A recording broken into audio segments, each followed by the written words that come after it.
अस्ट्रेलियाले आफ्नो जुन महिनाको भिजा रेट पब्लिस गरिसकेको छ र भिजा त्यति राम्रो भने देखिँदैन।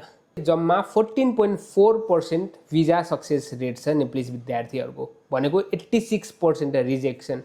यो इतिहासको अझसम्म सबैभन्दा कम भिजा सक्सेस रेट हो। किन अस्ट्रेलियन गभर्मेन्टले नेपाली विद्यार्थीहरूलाई यस्तो गरिरहेको छ बुझ्नै सकिएको छैन। हामीलाई त लाग्थ्यो अस्ट्रेलियन गभर्मेन्टले नेपाली विद्यार्थीहरूलाई हेर्ने दृष्टिकोण राम्रो छ जस्तो लाग्थ्यो, तर अहिलेको टाइममा यो एकदम अपोजिट भइरहेको छ। मेरो विचारमा लाग्छ यो अहिलेको नेपालको यो जुन पोलिटिकल कन्डिसनहरूले गर्दाखेरि नै हो जस्तो लाग्छ अहिले।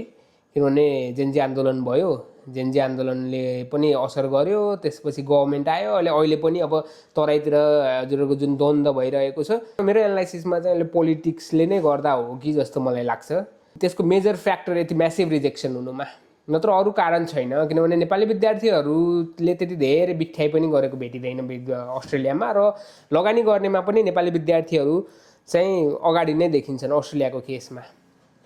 र यदि हजुरहरूले प्रोसेसिङ गर्दै हुनुहुन्छ भने आफ्नो प्रोसेसिङलाई चालु नै राख्नुहोस्, तर आफ्नो इन्टेकलाई चाहिँ डिफर गर्नुहोस्। यदि हजुरको इन्टेक चाहिँ अब यो महिना वा अर्को महिनामा इन्टेक छ भने त्यसलाई चाहिँ नोभेम्बर अर्को वर्षको हजुरको फेब्रुअरी मार्च इन्टेकलाई चाहिँ डिफर गर्नु होला।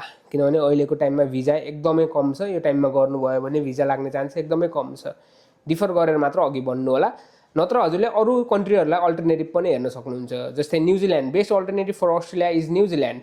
कम्प्यारिटिभली न्युजिल्यान्ड धेरै सस्तो पनि छ अस्ट्रेलियाभन्दा, र भिजा रेसियो एकदमै राम्रो छ न्युजिल्यान्डको 87%। लगायत प्रोसेसिङ जुन खर्चहरू पनि न्युजिल्यान्डमा एकदमै कम लाग्छ कम्प्यारिटिभ टु अस्ट्रेलिया। न्युजिल्यान्ड धेरै सस्तो पनि छ, र भोलिको दिनमा हजुरले चाहिँ अस्ट्रेलिया जाम हजुरको फाइनल डेस्टिनेसन अस्ट्रेलिया नै हो भने पनि हजुरहरूसँग अप्सन हुन्छ न्युजिल्यान्डबाट अस्ट्रेलिया जाने।